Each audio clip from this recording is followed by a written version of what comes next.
nè họ chơi rồi thì mới ra đi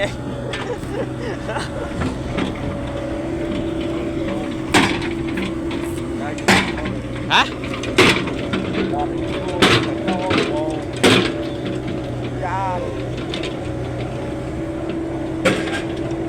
lâu rồi thì xem chơi đánh ốc rồi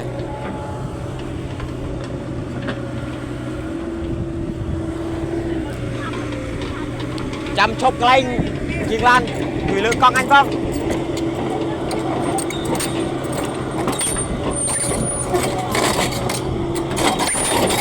có tiền từ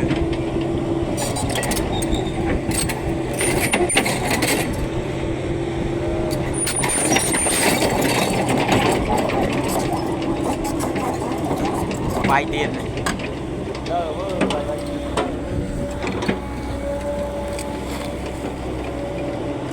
che cây ra che tử ăn lo lâu phòng bao em ăn cho bao mình nữa